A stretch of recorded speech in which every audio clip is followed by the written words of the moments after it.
भैया हमको बाहुबली का अनुभव नहीं है और न हमको ये अनुभव चाहिए। तुम अपना जेल का अनुभव रखो अपने पास, तुम अपने सजा का अनुभव रखो अपने पास। और मेरा जो अनुभव है ना, मुखिया के तौर पे पूरे देश ने देखा है, जब ऋतु जायसवाल उपराष्ट्रपति से लेकर के पंचायत को मिलने वाला सर्वोच्च पुरस्कार पंडित दीन दयाल उपाध्याय पंचायत सशक्तिकरण सम्मान से पंचायत को सम्मान दिलवाया, उस वक्त अपने सिंहवाहिनी की एक एक जनता को सम्मान दिलवाया। तो ये विकास का कार्य करने का जो अनुभव मेरे पास है वो मेरे पास रहने दो, और ये अपने बाहुबली का अनुभव तुम अपने ही पास रखो, तुम्हें ही मुबारक हो। लेकिन उनका जो दुलरुआ है ना, वो दुलरुआ को एक रिजाइन भी नहीं दिया पार लगा कि कम से कम आरजेडी को गरिया रहे हैं तो कम से कम विधायकी पद तो छोड़ के गाली दे। तो ये हो गया बेटवा का काम। पिताजी क्या करके बाहर आए वो मालूम है। एक है माँ जो कैंडिडेट बन के खड़ी है, तो वो अभी 2 बार जमानत जब्त करा चुकी है। वो पूरे परिवार का आपको पता है, इधर वाला हो या उधर वाला हो, सब बाहुबली उनको बुलाता है। इसका मतलब उनको बाहुबली कहलाना पसंद है। तो भैया हमको बाहुबली का अनुभव नहीं है और न हमको ये अनुभव चाहिए। तुम अपना जेल का अनुभव रखो अपने पास, तुम अपने सजा का अनुभव रखो अपने पास, तुम अपने बाहुबली का अनुभव रखो अपने पास। और मेरा जो अनुभव है ना, मुखिया के तौर पे पूरे देश ने देखा है, जब ऋतु जायसवाल उपराष्ट्रपति से लेकर के पंचायत को मिलने वाला सर्वोच्च पुरस्कार पंडित दीन दयाल उपाध्याय पंचायत सशक्तिकरण सम्मान से पंचायत को सम्मान दिलवाया, उस वक्त अपने सिंहवाहिनी की एक एक जनता को सम्मान दिलवाया। तो ये विकास का कार्य करने का जो अनुभव मेरे पास है वो मेरे पास रहने दो, और ये अपने बाहुबली का अनुभव तुम अपने ही पास रखो, तुम्हें ही मुबारक हो। और कहते हैं ऋतु जायसवाल आएगी ना, कहते हैं ऋतु जायसवाल आएगी तो जंगल राज आ जाएगा। ए भैया, ऋतु जायसवाल आएगी तो जंगल राज आएगा या ये आनंद मोहन आएगा तो जंगल राज आएगा, ये शिवहर की जनता पे छोड़ते हैं। ये शिवहर की जनता निर्णय करेगी कि किसके आने से जंगल राज आएगा, ये शिवहर की जनता तय करेगी।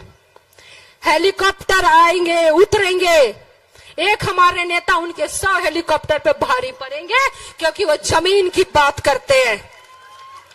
तेजस्वी जी ने अपने कार्य में जो 17 महीने का कार्यकाल था, वो 17 साल कहां हवा में उड़ गया पत्ता भी नहीं चला। और आज अगर बात हो रही है तो उनके सिर्फ 17 महीने के रोजगार की बात हो रही है। अगर हमारी सरकार बनती है तो आज जो तमाम यहाँ पे जनता है या पूरे बिहार की अगर मैं बात करूं तो वो चीजें मिलेंगी जो उन्होंने कहा ना कि वो 17 महीने तो झांकी था, तेजस्वी जी का मुख्यमंत्री बनना बाकी था। लेकिन पलटू राम जी बोले मन नहीं, अच्छा खासा लोगों को काम मिल रहा था, नौकरी मिल रही थी, इतनी बहालियां हुई, लेकिन बोलते हैं चाचा मन नहीं लग रहा था। जब मन नहीं लग रहा था तो पलट के चले गए वहां। तो जैसा उनके नेता पलटू राम वैसा उनके कैंडिडेट तो बड़का पलटू राम, बात करेंगे बड़का बड़का। लेकिन उनका जो दुलरुआ है ना, वो दुलरुआ को एक रिजाइन भी नहीं दिया पार लगा कि कम से कम आरजेडी को गरिया रहे हैं तो कम से कम विधायकी पद तो छोड़ के गाली दे, पदवा भी रखे हो। कहते हैं बेरोजगारी की बात कर रहे थे, अरे भैया तुम्हारा परिवार ना जब जेल में थे तो आपके परिवार को भी रोजगार तेजस्वी जी ने ही दिया, 2 टिकट देके। हाँ, एक हार गए, वो हारना ही था। यहाँ पे चूंकि समर्थन बहुत ज्यादा था तो आज उन वोट पे लेकर के यहाँ बने हैं, लेकिन काम कुछ भी नहीं। तो ये हो गया बेटवा का काम। पिताजी क्या करके बाहर आए वो मालूम है। एक है माँ जो कैंडिडेट बन के खड़ी है, तो वो अभी 2 बार जमानत जब्त करा चुकी है। वो पूरे परिवार का आपको पता है। निर्णय आप लोगों को लेना है क्योंकि भुगत आप रहे हैं, आप भुगत रहे हैं।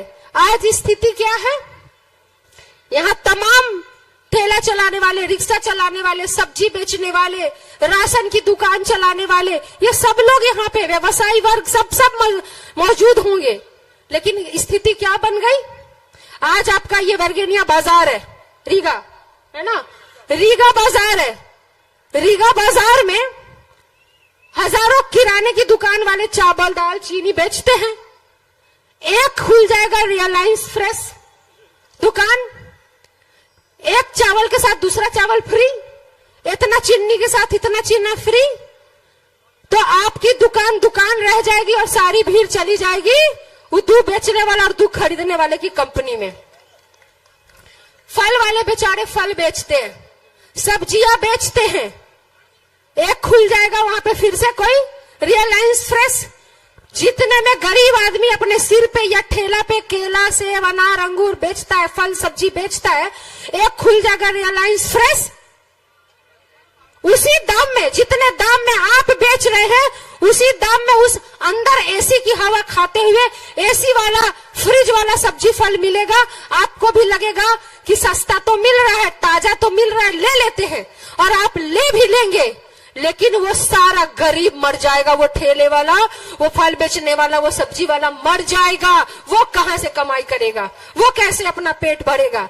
आज जितने यहाँ रीगा बाजार में दुकानें हैं, जितनी दुकानें हैं, कपड़ों की दुकानें हैं, कपड़े बेचते हैं, ये एक खुल जाए रिलायंस ट्रेंड्स, ब्लॉक लेवल पर तक खुल रहे हैं।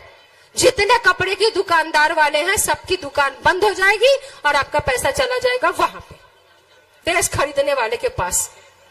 Reliance Jewellers, Reliance Trends, jeweller वाले सारे व्यापारी खत्म, कपड़ा खुल गया, अब कपड़ा वाले खत्म।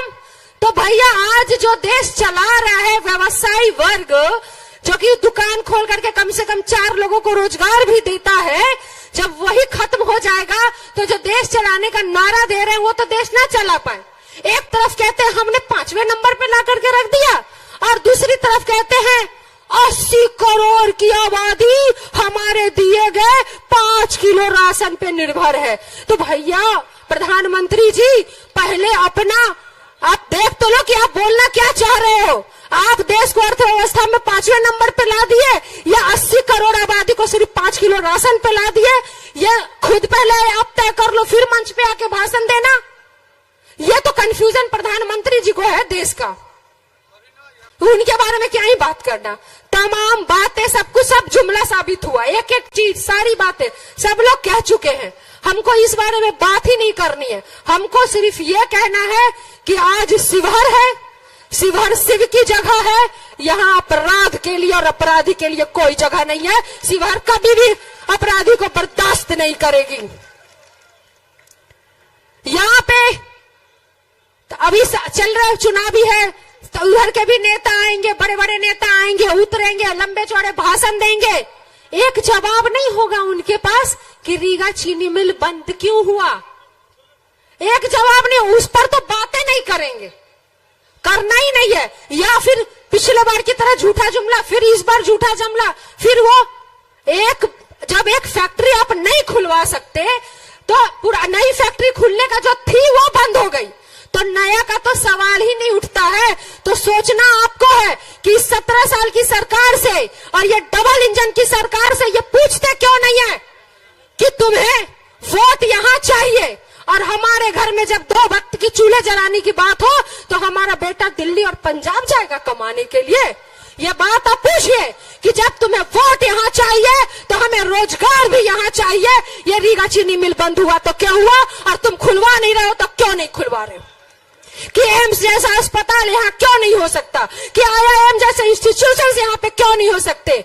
यहाँ तो ट्रेनें नहीं है। हमको तो शर्मो लग रहा है बोलने में कि कैसे हम कहें कि एयरपोर्ट होगा, जहाँ ट्रेनें का इतना बड़ा समस्या है कि एक गरीब जिससे ट्रैवल करता वो तक वो नहीं मिल पा रहा।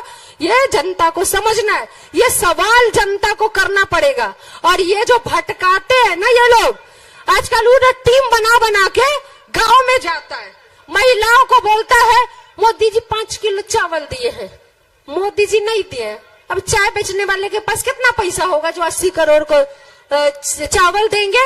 ये चावल सरकार देती है आपके पैसे से, और ये सरकार किसी की भी हो वो चावल आपको मिलेगा, चाहे पहले भी मिलता था, मोदी के पहले और मोदी के बाद भी मिलेगा। जिसकी सरकार रहेगी वो गरीबों का अधिकार छीन नहीं सकता, लेकिन उसके साथ जो उन्होंने दिया वो महंगाई दी है। आज एक गरीब परिवार को एक बेटी की शादी के लिए ढोलना बनवाना हो ना, मांग टीका बनवाना हो ना, वो भी सोचता है कि कैसे बनेगा, कर्ज लेना पड़ेगा, बीमार पड़े तो कर्ज लो, बेटी की शादी करनी है तो कर्ज लो, बच्चे को पढ़ाना है तो कर्ज लो, घर में रोटी चलानी हो, चूल्हा जलाना हो तो बाहर कमाने जाओ।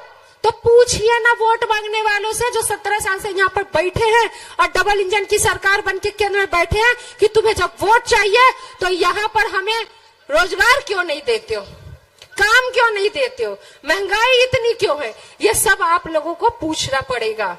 और एक बात मैं लास्ट बता के जाती हूं, चुनाव खत्म होगा, चुनाव के बाद रह जाएगा शिवहर, शिवहर की जनता और शिवहर के द्वारा चुना गया जनप्रतिनिधि। यह तय आपको करना है कि जब आंख बंद करें आप तो किसका जनप्रतिनिधि के तौर पे किसको देखने से आपको सुकून मिलेगा, किसको जनप्रतिनिधि के तौर पे देखने से आपको लगेगा कि ये आएगी तो विकास करेगी, कौन विनाश की परिभाषा लेकर के आया है और कौन विकास की परिभाषा लेकर के आया है, यह आपको सोचना है, आपको तय करना है। सही कहा, यह लड़ाई हथियार वर्सेस कलम की लड़ाई थी और यह हथियार वर्सेस कलम की लड़ाई रहेगी। यह जनता को तय करना है कि वो कलम चुनेगी या अपराध चुनेगी, यह जनता को तय करना है। आशीर्वाद चाहती हूँ, नेता हमारे आ गए हैं,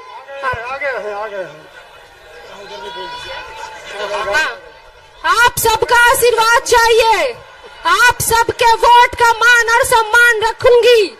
विकास की एक नई कहानी शिवहर लिखेगा। एक बार सदन तक पहुंचाइए तो सही, वो सब कुछ होगा जो शिवहर में कभी नहीं हुआ, वो सब कुछ होगा। एक बार मौका दे करके अपनी बहन, अपनी बहू, अपनी बेटी को जिताइए तो सही। बहुत प्रणाम सबको, बहुत बहुत प्रणाम। बस नेता आ ही गए हैं।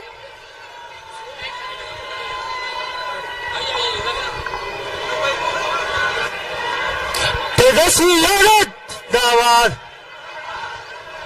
मुकेश सहनी जिंदाबाद।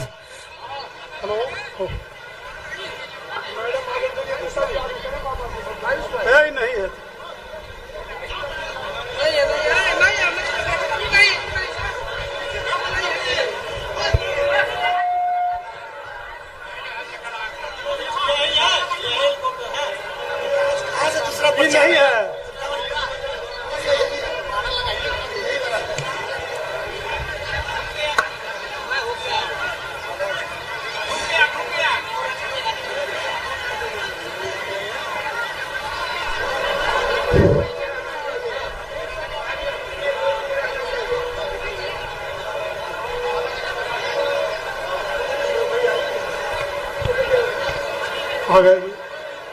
तेजस्वी यादव जिंदाबाद, जिंदाबाद जिंदाबाद, तेजस्वी यादव जिंदाबाद, जिंदाबाद जिंदाबाद, मुकेश सहनी जिंदाबाद, जिंदाबाद जिंदाबाद, लालू यादव जिंदाबाद, जिंदाबाद जिंदाबाद, रितु यशपाल जिंदाबाद, जिंदाबाद जिंदाबाद, महागठबंधन जिंदाबाद, जिंदाबाद जिंदाबाद, तेजस्वी यादव जिंदाबाद, जिंदाबाद जिंदाबाद, मुकेश सहनी जिंदाबाद, जिंदाबाद जिंदाबाद, लालटेन छाप जिंदाबाद, जिंदाबाद जिंदाबाद, रितु यशपाल जिंदाबाद, जिंदाबाद जिंदाबाद, मुकेश सहनी जिंदाबाद, जिंदाबाद